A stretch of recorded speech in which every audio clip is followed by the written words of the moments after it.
Hey, how's it going, YouTube? How y'all doing today? I got this field all chopped up, disced up. I got it fertilized yesterday. Oh, it took me maybe just about 10 hours. So I got it done yesterday after work, then early this morning. Now it's done. All I gotta do now is wait for some rain. I got fertilizer on it. There are some spots where the fertilizer is still sitting on the soil like that right there. I don't know if that's easy to see, but these are little, you see those little specks? Those aren't rocks. That's fertilizer. All those little specks. I got this Zoa can in my hand right now. I got these on sale right now at Costco for about 90 cents a can. I like Costco. So this is all fertilizer. This ain't a rock. This right here, this is a fertilizer. This is a fertilizer pebble. All these right here, these are all little fertilizer pebbles. This right here, this is another little fertilizer pebble. Yeah, so. Yep. I got fertilizer put on it, and then I disked it. So this is what a field looks like after it's been disked. This sod is starting to die. This well, you can see these clods have been broken apart real good. Oh, there's a spot that I missed completely for fertilizer. A bunch of fertilizer on the ground right there. But that's about what the fertilizer looks like right now. I got fertilizer put on this field, and then I disked it in. This fertilizer that I'm putting in the field right now is a phosphorus potassium fertilizer.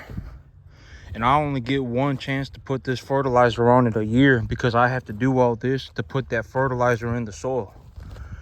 And so when I put that fertilizer on the soil, okay, so phosphorus and potassium fertilizer, when it gets put in the soil, it hardly moves anywhere. And so this phosphorus potassium fertilizer that I put on the soil right now, it's going to be just practically bound in this soil all year, probably even next year, probably even year after that, until the plants, the roots reach it and physically come in contact with that phosphorus fertilizer. Then it's able to pull it up. So my mentality with phosphorus fertilizer right now is that I'm going to put it on this field pretty thick, because I know that my field right now is phosphorus deficient. My plants are showing signs of phosphorus deficiency.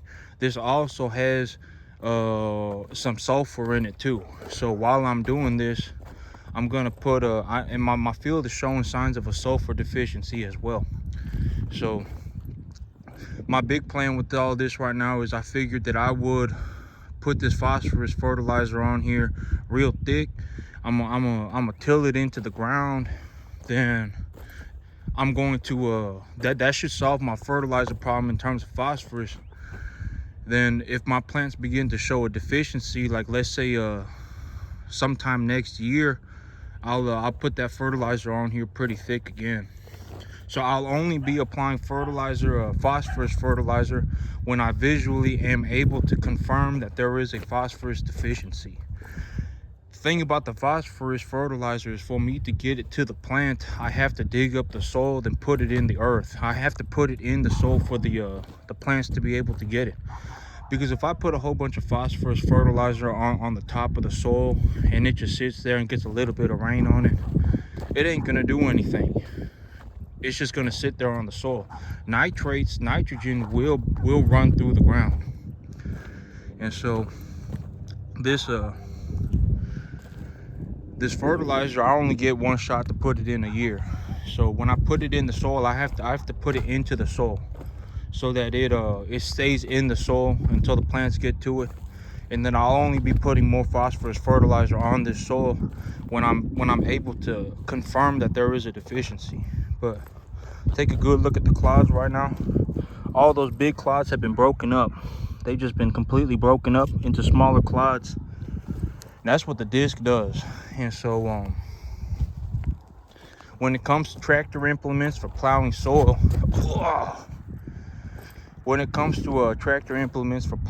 plowing soil, I would highly recommend to moldboard plow it first, especially on a field of sod.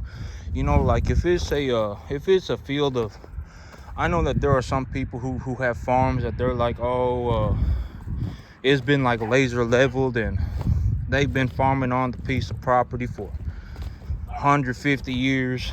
Their family's been farming on the property for 150 years and it's been laser leveled, and all they need to do once a year is to disc it and then herbicide it before they plant their corn or whatever.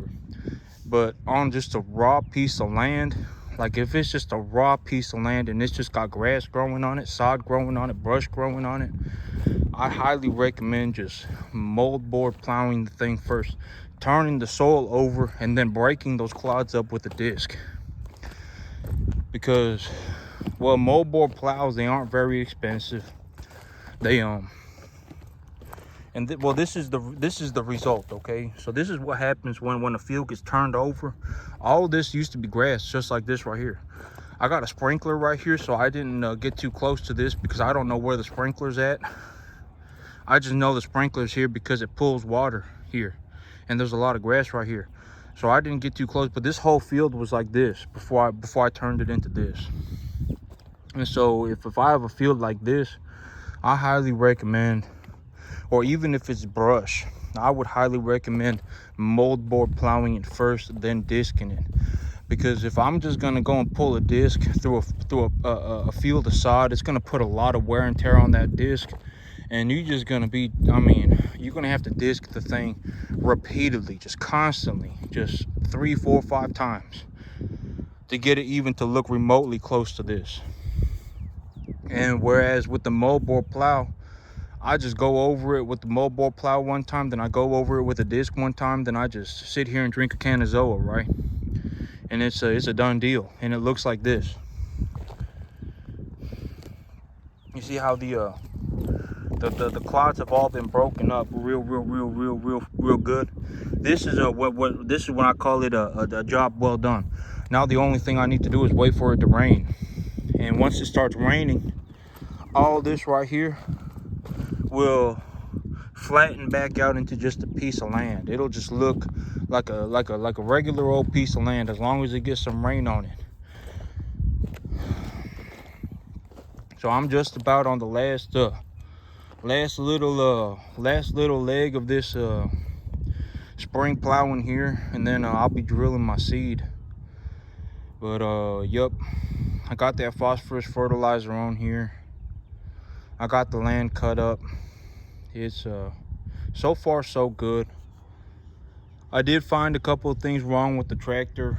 One thing is that when the air conditioning, I think the air conditioning while I was using it, it worked for about 2 hours, and then it started making this psst noise. So I think something's wrong with the compressor on the air conditioning.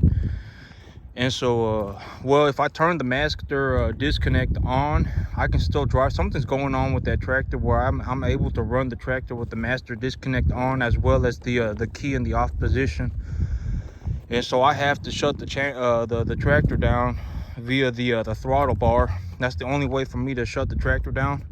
But if I drive around with the master disconnect on and the air conditioning makes this horrible noise. And so I just drive the tractor around with the air conditioning off. Oh, excuse me, with the master disconnect off, and that gets rid of the noise coming from the air conditioner. And yep. So I mean, I was happy for about the 2 hours that the air conditioner worked. and then it started, and then the air conditioner, it went warm. The air went warm, and then it started making this horrible noise. Like, I think it's something going on with the air conditioning line. I can go take a look at it. I mean, it ain't a horrible issue, right? I just gotta suck it up a little bit. It's a little warm, but it's fine.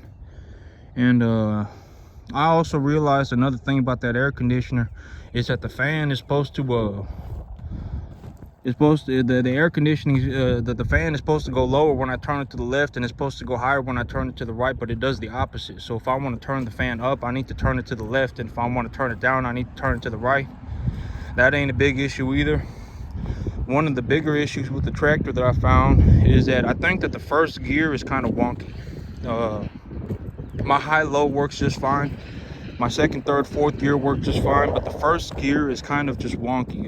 I don't think that the first gear really works, but I mean, that's fine too. As long as my second gear works and the low transmission works, I'm just fine. I mean, it ain't like, oh my God, my first gear doesn't work and now I can't use the tractor.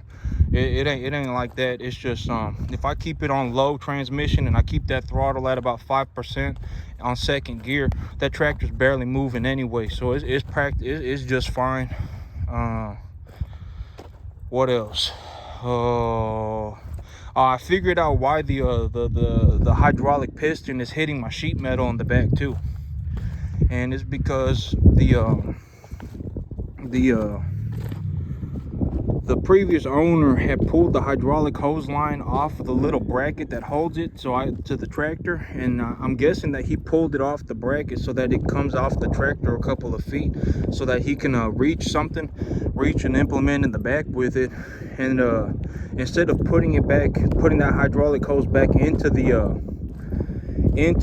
bracket where it's supposed to be held, he wedged it up against the sheet metal and the hydraulic piston.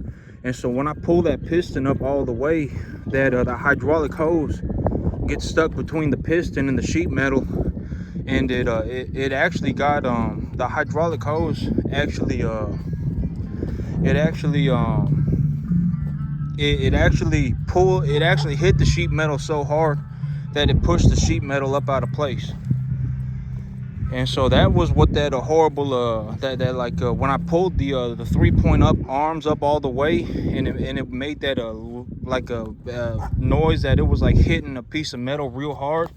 It was because the hydraulic hose was wedged up in there against the piston and the sheet metal. And so I didn't realize that, and then it completely pushed the sheet metal up out of the way on the back of the tractor. But that ain't a big issue either. That's just a sheet metal. It just dent the sheet metal, but it's because the hydraulic hose is stuck up there like that. But other than that, the tractor's working just fine. The biggest issue with the tractor right now is that the first gear, it don't really work. I mean, every once in a while I can get it to work, but yep, my high-low worked just fine. My high-low setting worked just fine, and so if I keep that thing on second gear on low transmission at 5% throttle, it's practically first gear, right? Like it ain't like it's gonna make that big of a difference. I mean, maybe 1 mile an hour difference, you know, and so it ain't that big of a difference. And so I got everything chopped up. The sole's all chopped up, everything chopped up. I got it all disced. This sole right now, once it gets some rain on it, it's going to go real flat. It's going to turn into a flat piece of land, and when it's that flat piece of land, that is when I can either decide that I'm going to disc it one more time, or I can drill it or cultipack it. Excuse me, I didn't mean to say disc. I meant to say I can cultipack it, and then I can drill it. If I have to disc it one more time, like well, okay, so if it turns like this Tuesday, it's supposed to drop 10 degrees again. So this Tuesday it's supposed to get to like 70 degrees again. In the evening it's supposed to get to like 50. And so I'm gonna have to wait until that's passed through here for me to drill Sudan grass. Because if it's 70 degrees outside, it's gonna stunt that Sudan grass real bad. Sudan grass, I'm pretty sure it's like an African grass. It's a grass that grows in Africa. And it's a very warm season grass, and so if it gets cold, it'll stunt the plant permanently. And so I need to wait until it's warm for me to start drilling this Sudan grass. And if it's 70 degrees in the afternoon and 50 degrees in the evening on Tuesday, it'll stunt that Sudan grass. But the thing is, right after Tuesday, it's supposed to start raining. It's supposed to rain like 4 or 5 days that week, right after Tuesday. So the rain's coming in with that cold weather. So if the weeds start coming in real hard, because I've tilled it up real good and I put fertilizer on this field. If the weeds start coming up real hard, I'll disc it again. And but other than that, I should be good to go. I should just be able to cultipack this and then drill seed into it. Got these clods, everything kind of chopped up. But yeah, I should be just about good to go. I just got to cultipack this and then I can drill it. But it's supposed to keep raining, and so I need the ground to be somewhat firm for me to drill seed properly. And then I need it to rain afterwards. And so I'll be looking for my window of opportunity. Everything so far so good.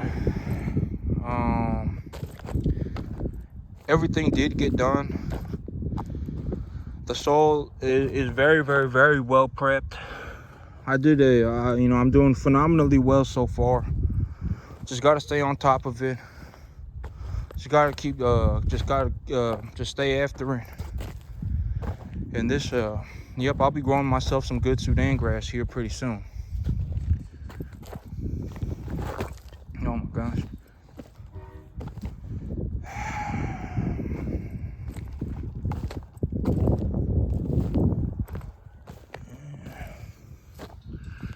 All those big clots have been broken up. All right. Yeah, I got everything done this morning. Grass is drying up. Doing phenomenally well. Doing tremendously well. There were a few things that happened that were just kind of like, oh man, you know, it wasn't like a straight shot, right? There were difficulties along the way, but everything got figured out. There weren't any catastrophic failures.